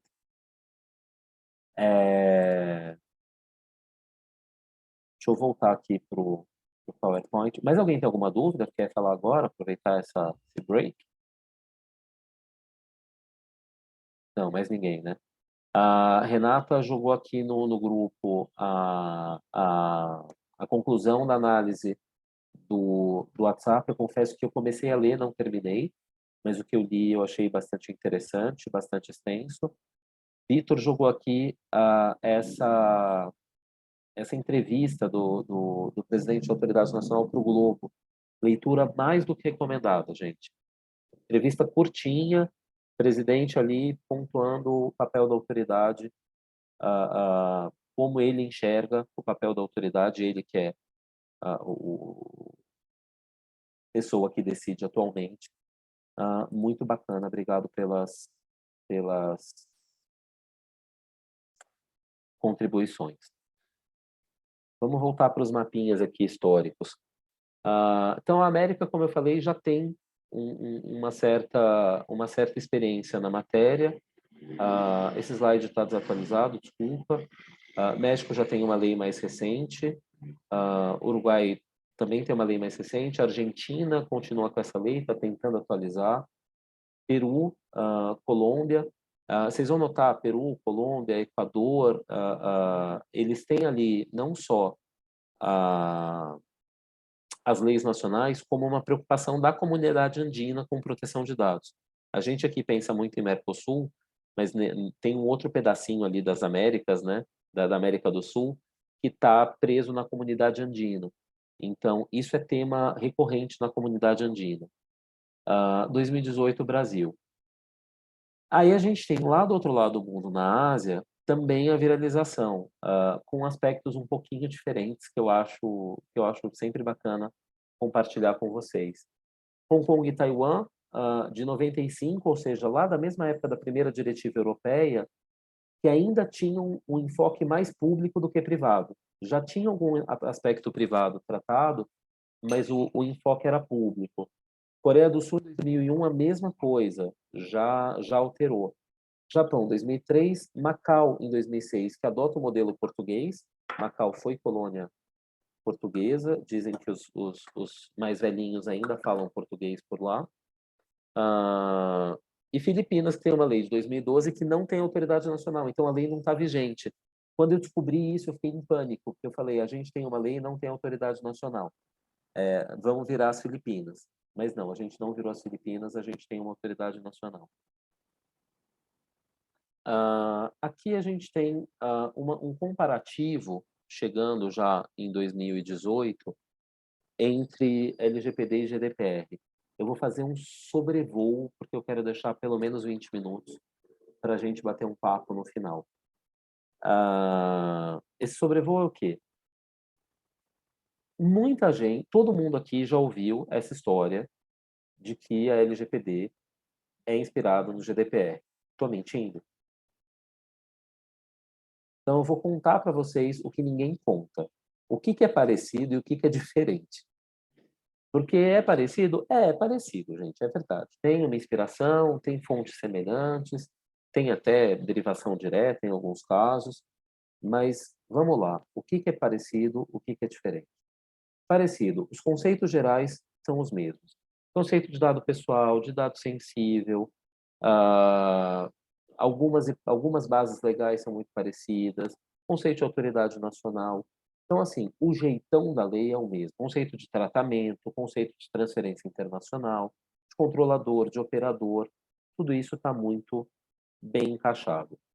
Os direitos dos titulares são muito parecidos, a necessidade de uma base legal para o tratamento é parecida, a inversão do ônus da prova em favor do titular também existe lá e existe aqui, a existência de um ente regulador, ou seja, de uma autoridade nacional, a necessidade de indicação de um DPO, que, pera lá, a gente pode falar um pouquinho sobre isso, lá é DPO, aqui é EPD, olha que bonita a sigla EPD, é encarregado de proteção de dados, ou ETPD, ETD, que é encarregado de tratamento de dados, que é o termo que a lei usa. Muito bacana, o pessoal coloca no LinkedIn, eu sou DPO de empresa europeia, aqui chama encarregado mesmo, tá, gente? E eu recebi outro dia uma resposta de notificação extrajudicial que o cara se declarou um Data Professional Officer, que eu achei muito bom também. DPO, Data Professional Officer. Ele não é um Data Protection Officer, ele é um Data Professional Officer. Então, cuidado com as nomenclaturas. No Brasil é encarregado, numa boa. Fala lá, Samira. Eu tenho visto muita discussão, Pedro, sobre a possibilidade de você ter na mesma figura o compliance officer e encarregado de dados. Tem gente entendendo que isso faz todo sentido, que tem sinergia. Tem gente contando que na Europa isso já foi discutido e estão afastando essa possibilidade porque pode gerar não um conflito, mas uma atenção menos adequada para a questão dos dados. Qual que é a tua posição sobre isso?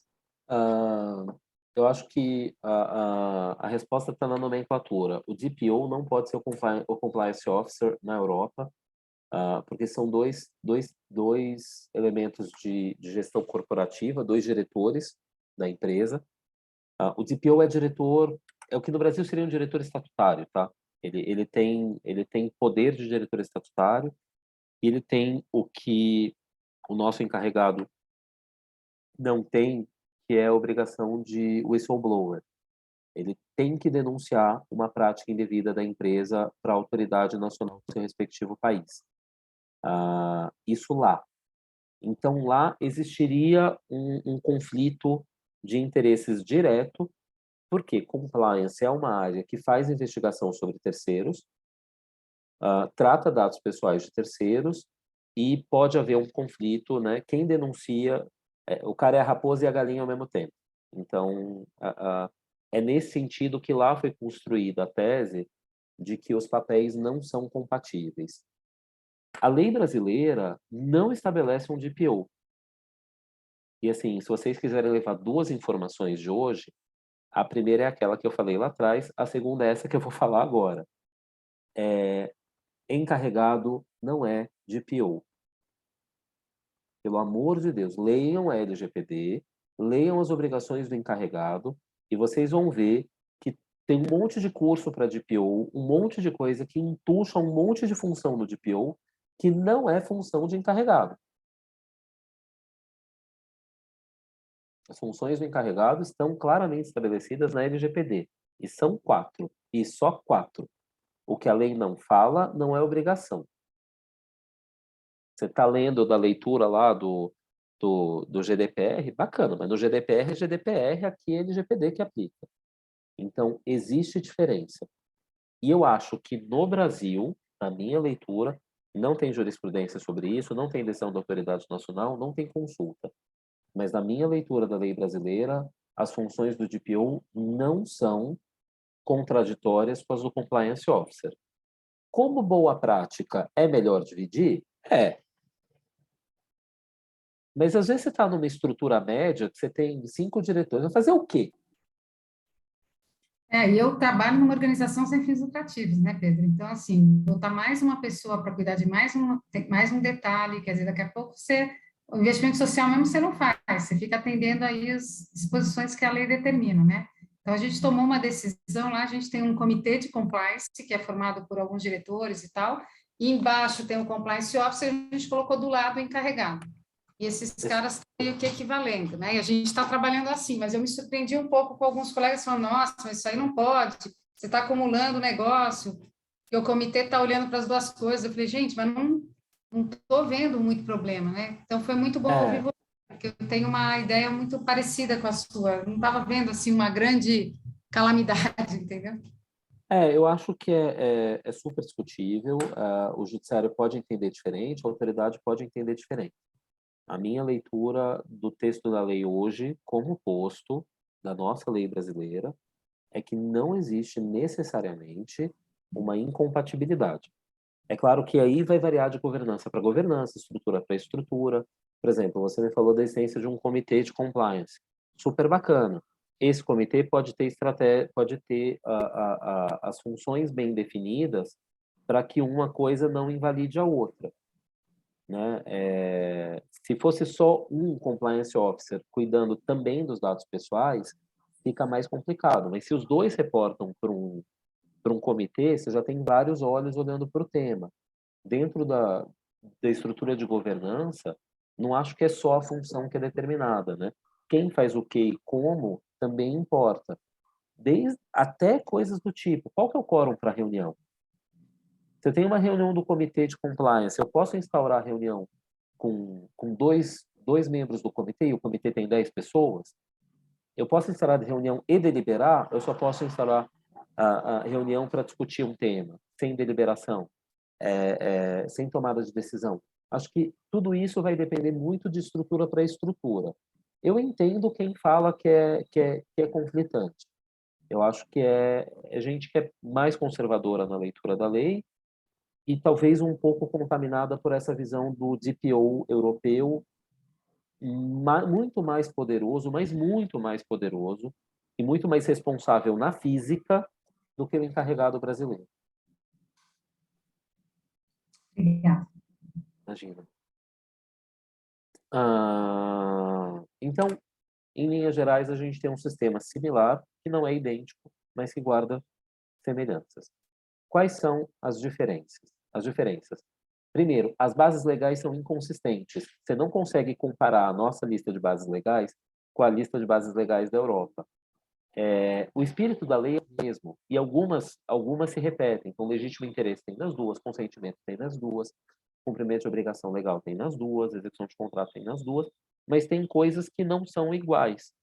Eles têm uma que eu adoro, que é a execução de tarefa pública.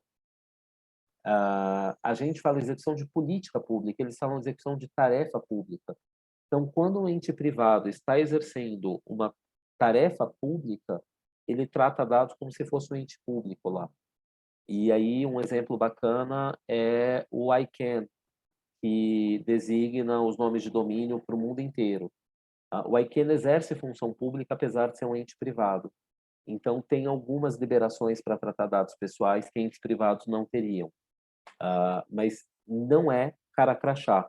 Então, quando vocês forem comparar tratamentos de multinacionais, é sempre importante ter consistência entre jurisdições. A empresa na Europa faz com consentimento, no Brasil tem que fazer consentimento também. Todo o problema da nota técnica do WhatsApp era esse, tá? Era inconsistência entre base legal na Europa e no Brasil. Mas às vezes você não vai ter o equivalente perfeito em lei brasileira, então vai ter que ter um estudo para estudar. A nossa lei não define menor, a nossa LGPD, né? A gente tem que se socorrer do Estatuto da Criança e do Adolescente. O GDPR deixa de forma muito clara que o consentimento é válido a partir dos 16 anos. Tem outras coisas que eu acho que são mais técnicas que eu gostaria de pular, porque vocês vão ter aulas específicas. E aqui, o que eu traço sempre, e esse é um gráfico que eu queria deixar guardado para vocês, o nível de proteção. Na Europa, a gente tem uma barra muito alta. A barra está lá em cima, só que é uma barra muito bem determinada. Ela é específica, ela tem limites claros. Por que eu digo isso? Porque o GDPR é de um detalhamento no texto legal que a LGPD não tem. O GDPR tem artigos e artigos sobre consentimento, artigos e artigos sobre legítimo interesse. ele explica, ele detalha, ele vai além. A nossa lei é mais sequinha, ela é mais enxuta, então a interpretação fica difusa. A gente tem esse ovo verde aí, que é o nosso nível de proteção, que é um pouco difuso. Às vezes, a gente é até mais protetivo que o GDPR. Às vezes, a nossa lei é até mais séria que o GDPR, mas a gente não tem clareza da borda ainda. Porque é um sistema novo, é uma lei menos detalhada, doutrina ainda em construção, cultura jurídica ainda em construção, autoridade ainda em construção, poucas decisões judiciais e sem um claro endereçamento judicial, né? A gente não tem ainda um entendimento jurisprudencial claro. Então, é muito difícil estabelecer com clareza mesmo as respostas mais básicas, como essa que a Samira me perguntou, né? Tipo, o compliance officer pode ser encarregado? A gente está dentro dessa bola difusa aqui verde, entendeu? Pode ser que sim, pode ser que não. Cada um vai entender do seu jeito. O que eu acho é que ninguém vai ser penalizado por isso, tá, Samira? Fica tranquilo. Pode mudar a interpretação algum dia e vocês terem que nomear alguém fora da estrutura de compliance, mas ser penalizado eu acho difícil. Uma outra coisa que a gente tem visto muito também é a contratação do encarregado, né? É o prestador de serviço que é encarregado de várias empresas. Eu vejo isso com um pouco de cuidado, porque nós estamos falando de dados, né? E aí você, por melhor que seja o seu escrutínio para contratar alguém, e você pode ter acordo de confidencialidade, enfim, uma série de outras medidas, né, para mitigar risco, tem um risco, né, Pedro? Porque bem ou mal essa pessoinha vai ver a sua cozinha ali, né, o que está acontecendo, quais são as medidas de segurança que se adota, qual que é o teu relatório de impacto, né, e é a sua, ele vê a do vizinho do lado, a do cara do outro prédio, né, então como que você lida com isso, né? Eu não fui muito favorável aí a essa possibilidade. No início, até a gente usou uma empresa há alguns meses, porque a gente estava tentando fazer o ajuste de políticas e tudo mais, mas logo que pude, eu tirei isso lá de fora, porque eu acho que é um pouquinho delicado, você não acha? Ah, eu não acho delicado. Eu acho que, como toda relação contratual fora da empresa, você precisa ter um nível de confiança interessante, né? Não dá para ser Zé da esquina, montou ali uma empresa, o cara não tem nem seguro de responsabilidade civil e você vai dar uma responsa desse tamanho para o cara. Mas eu acho que, pensando nas atividades do encarregado da lei brasileira, eu vou ler para vocês, porque eu sou chato com as coisas do DPO e do encarregado, então eu vou ler o texto da lei. Eu quero que vocês acompanhem comigo. As atividades do encarregado consistem em dois pontos. Aceitar reclamações e comunicações dos titulares, prestar esclarecimentos e adotar providências. Então, esse é o básico. O titular reclama, o cara responde. O cara tem que ser responsivo com relação aos titulares. 2, receber comunicações da autoridade nacional e adotar providências. Então, ele é o ponto de contato com a autoridade nacional. Até aqui, vocês notaram que o encarregado tem um papel passivo. Ele age quando ele é provocado, seja pelo titular, seja pela autoridade. Item 1 e 2, se você quiser acompanhar, artigo 41 da LGPD, parágrafo 1º, parágrafo 2º, perdão, inciso 1 e inciso 2. Tá? O 3 é o que eu acho mais delicado, Samira. O 3 é orientar os funcionários e os contratados da entidade a respeito das práticas a serem tomadas em relação à proteção de dados pessoais. Você ter um terceirizado orientando o funcionário, porque isso aqui é criação de cultura. Isso aqui é criação de cultura. E aí, o terceirizado ele pode até estar presencialmente dentro da tua estrutura ocasionalmente, mas eu acho que é o dono do olho que engorda o gado. Então, é a tua presença diária na instituição que vai fazer com que as pessoas saibam, o encarregado está passando, cuidado com essas planilhas aí em cima da mesa. Você vai criando um cuidado no dia a dia da estrutura. Nem todo mundo vai conseguir fazer isso internamente, porque não tem porquê. né? Uma indústria, por exemplo, que só tem cliente pessoa jurídica, tem 50 funcionários. Eu já vi até RH virar encarregado, porque está tratando basicamente de dado de funcionário. Então, deixa ali dentro daquela estrutura, porque é ali que a coisa... É ali que dado circula na empresa. Não é na empresa como um todo. Mas tem gente que opta por deixar fora. Eu acho interessante se a pessoa conseguir fazer isso aqui bem. O meu teste, se eu tivesse que contratar um encarregado externo para o meu escritório, eu ia te perguntar, beleza, o item 1 está ótimo, o item 2 está ótimo, que vai bater aqui, eu vou te encaminhar e você vai ter que me responder. E o item 3, você pretende fazer como? Como que você vai orientar os meus funcionários e os meus contratados? Essa é a dificuldade, na minha opinião. Tem gente que faz e faz muito bem. Eu, inclusive, tenho clientes que são atendidos por encarregados e continuam fazendo consultoria com a gente, porque o encarregado não necessariamente é advogado e não necessariamente tem conhecimento jurídico para dar todas as respostas com relação à lei, e gostam muito de seus encarregados. Então, até por experiência de clientes, eu posso te dizer que em alguns modelos funciona. Mas o meu ponto é sempre o item 3. Como orientar funcionários se você não está dentro da empresa todo dia?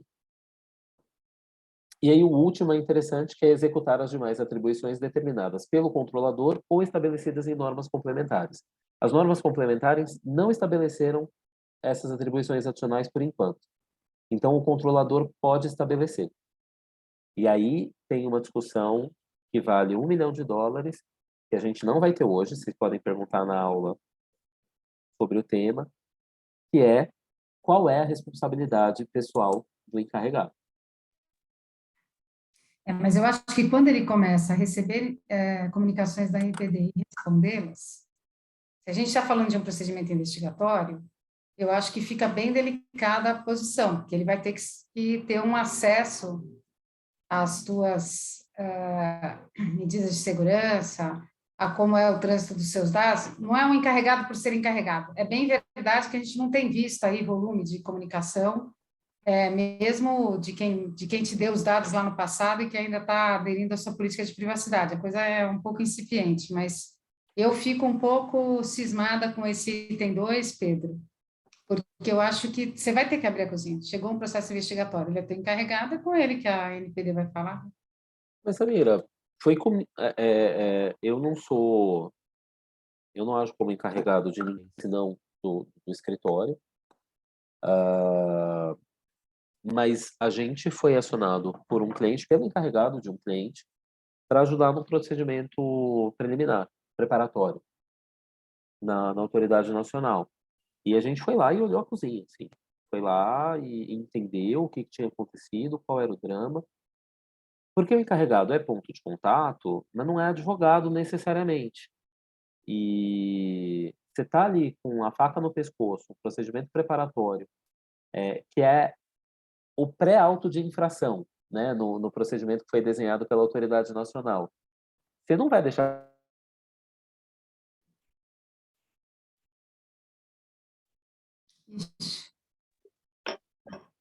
Eu perdi o áudio. Acho que travou. Porque eu acho que travou, Pedro.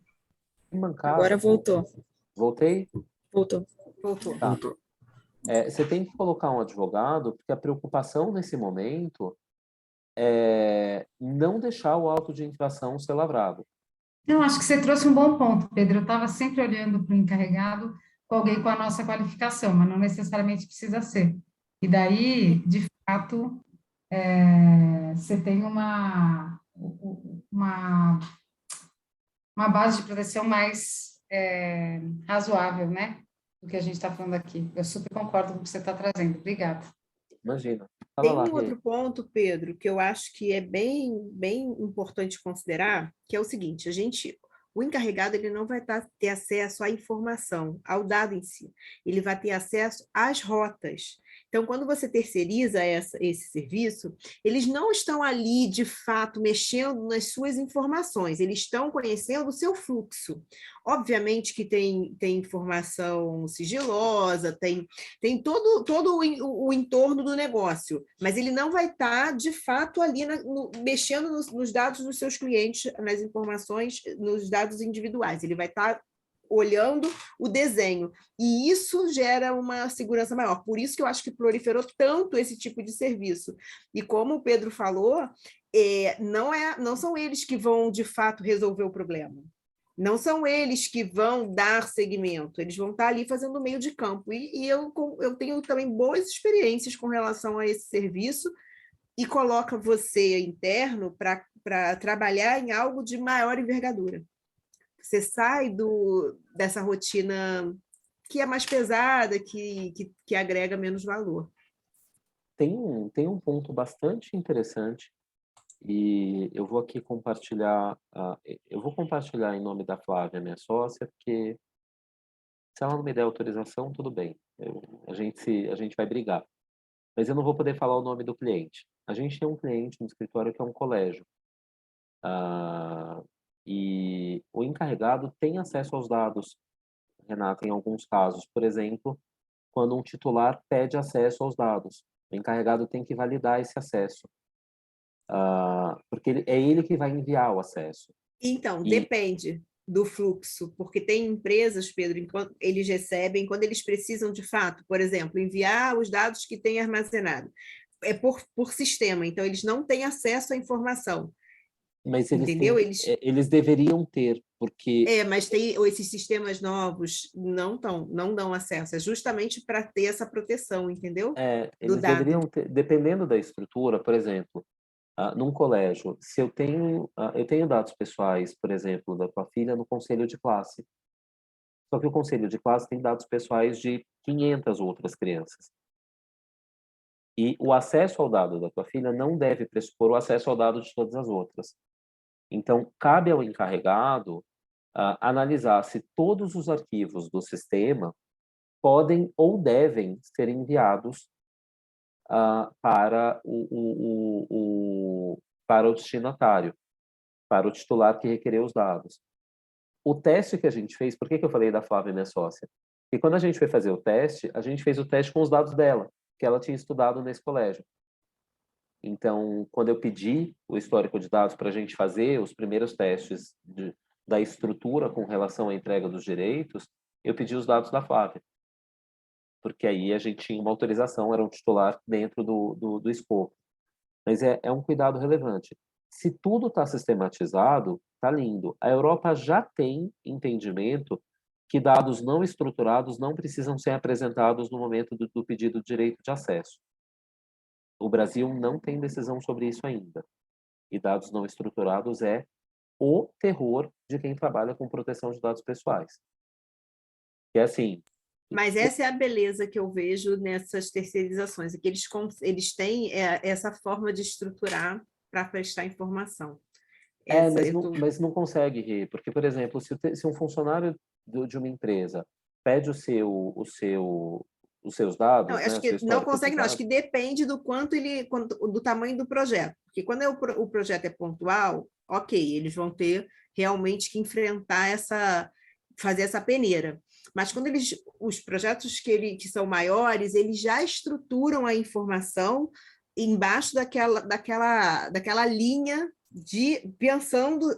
prevendo uma possível exclusão ou uma possível demanda de informação. Então, assim, eu acho que tudo depende de como está estruturado. Vai ser isso que vai dar mais ou menos poder ao encarregado externo.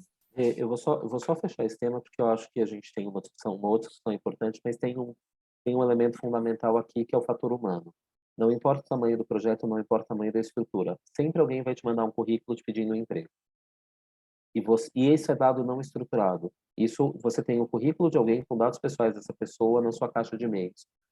Você pode aplicar 200 treinamentos dizendo, se receber um currículo, responda pedindo para a pessoa encaminhar pelas vias adequadas e apague o e-mail. Mas o e-mail fica ali, isso é um dado não estruturado. É muito difícil eliminar dados não estruturados de uma estrutura. E é muito comum que o encarregado tenha que fazer esse filtro em algum momento na entrega, com ou sem sistema. Minha preocupação é essa. People, para a fase final, quem tiver aí ainda, quem sobreviveu e quiser abrir a câmera, a hora é essa. Eduardo, eu sei que está em casa já, Eduardo. Não vai falar que está dirigindo de novo. Samira voltou. A discussão aqui é, na nossa gamificação, nesse caminho maluco aí para chegar no alto da hierarquia, vocês viram que a proteção de dados saiu lá da Grécia Antiga e chegou na Constituição brasileira, né? A gente tem aí uma emenda constitucional que incluiu no nosso texto a proteção de dados pessoais, não só como direito fundamental, mas também como competência exclusiva da União para fins de legislação. Eu queria ouvir de vocês a opinião de vocês sobre a constitucionalização da proteção de dados pessoais. Vocês acham que é bom, que é ruim, que é irrelevante, o que muda, o que não muda? Lembrando que o STF já tinha reconhecido o caráter constitucional da proteção de dados, como decorrência da proteção à privacidade numa decisão histórica de 2019, salvo engano. Mas por que já tendo essa decisão do STF, a gente ainda assim precisou de uma emenda constitucional para incluir no texto da Constituição, lá no artigo 5º, proteção de dados pessoais? Quem se aventura? É interessante você trazer isso, Pedro, porque a gente discutiu isso um pouco na aula da Lúcia também, né? Não sei se alguém A quer Lúcia trazer. roubando meus temas, né, gente? Não, é super importante, até pelo motivo que jurisprudência pode mudar o entendimento, né? E a Constituição, a gente tem ali uma estipulação do que, né, o que é importante e vai sendo interpretado a partir do texto constitucional. A gente tem uma segurança jurídica de como interpretar aquele tipo de dado. Muito bom, Mari. Você falou que jurisprudência a gente muda. Mesmo a do STF? Ele pode proferir uma outra entendimento geral, pode ser que mude. Eu acho a Constituição né, um pouco mais razoável ali, né? Em segurança jurídica, com certeza. Inclusive, por distinguishing, o tempo inteiro a gente vê os tribunais superiores fazendo distinguishings de casos e mudando totalmente o jogo para alguns casos específicos, né? Muito bom. Né? Tem uma preocupação política que eu queria adicionar nessa preocupação jurídica de vocês. Uma Corte Constitucional não é só um órgão jurídico, ele é um órgão político também. Não vamos dividir? Não, hoje a gente vai fazer coletivo, tá acabando. Eu queria que todo mundo falasse no geralzão. O STF é também um órgão político, porque as indicações dos ministros são políticas. Tem que ter um notório saber jurídico, né? Tem que ter reputação ilibada, mas a indicação é feita pelo presidente da República. Então, existe uma preocupação que aconteça no Brasil, que aconteceu nos Estados Unidos, que tem hoje uma Suprema Corte de maioria republicana, de uma formação do STF que fosse menos protetiva de dados pessoais e que, ao longo do tempo, esse entendimento caísse. Mas aí tem a segunda parte da pegadinha que a Mariana armou, mas não resolveu. A Constituição Federal não muda? Não as cláusulas pétreas, né? E aí a importância dessa emenda ter alterado justamente o artigo 5º acho que tá aí, né? E mostra a relevância do direito que está sendo discutido também, obviamente. Muito bom, Eduardo. Eu gostei muito da primeira metade da resposta e menos da segunda metade. Agora eu vou te provocar. Um direito que falou que mostra muito a relevância do direito que está sendo discutido. Um direito é mais direito se ele está no artigo 5º do que se ele não está no artigo 5º?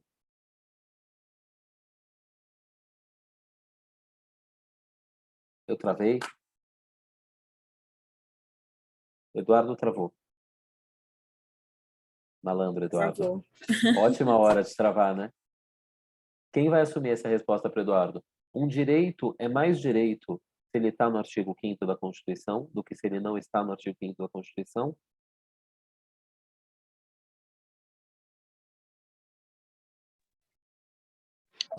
Pedro, eu não acho que ele seja mais ou menos direito, mas com certeza ele é mais estável. Então, mas assim, na questão de vincular, na questão de ser, né, de ser juridicamente realizável, o direito é direito, não importa se ele é constitucional ou se ele é infraconstitucional. Excelente, Jorge. Então, para que serve estar no artigo 5º da Constituição? É só para estabilidade?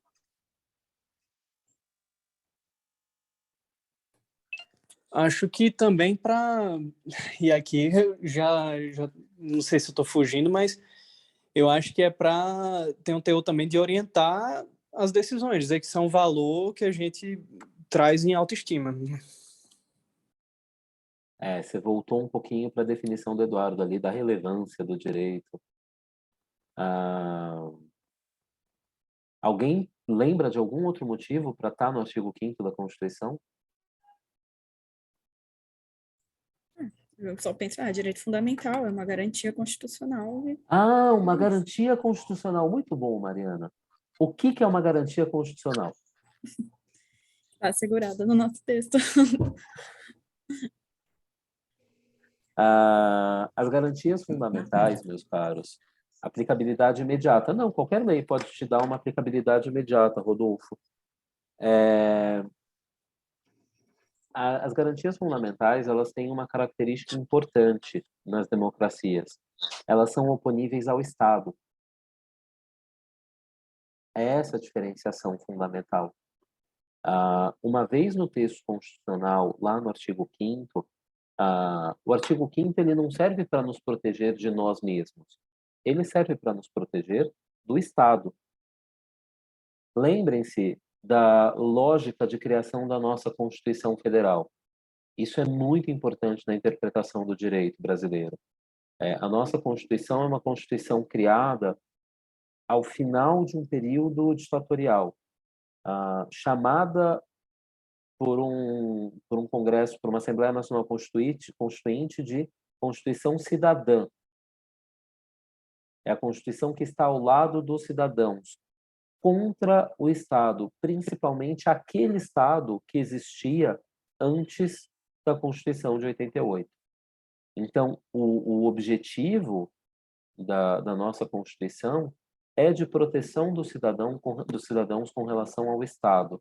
E aí a gente fecha lá em 1970 na Europa, né, com todo aquele movimento de proteção de dados é uma forma de frear o poder do Estado, porque o Estado concentra muita informação. E é muito fácil para o Estado, com ou sem dados pessoais, esmagar um cidadão. Imagina com dados. Então, é esse o freio que o artigo 5º coloca. Uma das discussões mais relevantes que eu enxergo hoje em proteção de dados é proteção de dados por entes públicos. Tem discussões infindáveis aí de clientes que recebem pedidos de dados de autoridades que não têm a qualificação para pedir, tem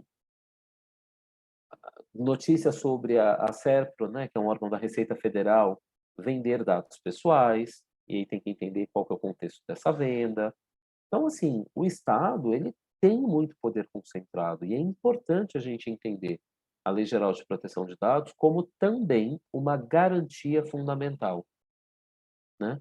A gente está olhando, evidentemente, para os abusos do Facebook, do WhatsApp, da Apple, da Amazon, do Google, porque são os grandes tratadores de dados, do Zoom, né? Estamos aqui no Zoom, da BPI, que também tem dado de todo mundo aqui, mas a gente está olhando, antes e sobretudo, para como o Estado opera dados pessoais. Então, eu queria fechar com essa comemoração da gente ter incluído dados pessoais lá na Constituição Federal. É também uma forma de lembrar o Estado de que ele tem que garantir a nossa proteção, inclusive, sobretudo, contra o próprio Estado. Eu acho que esse é o benefício maior. E eu não sei se alguém aqui gosta de organização, eu gosto de colocar as coisas onde elas merecem estar.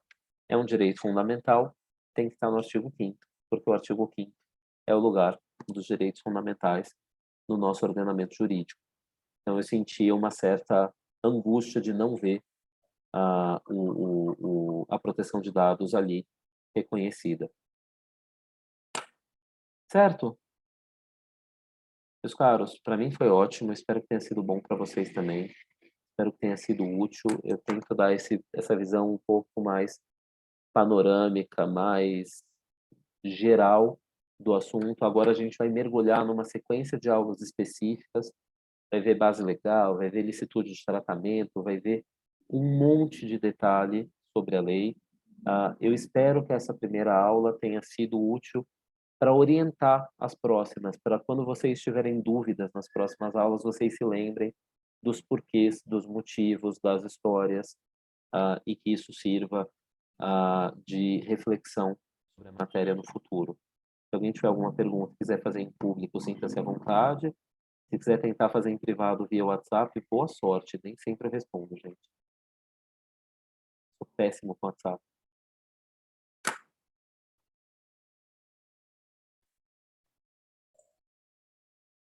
Muito obrigado, Pedro.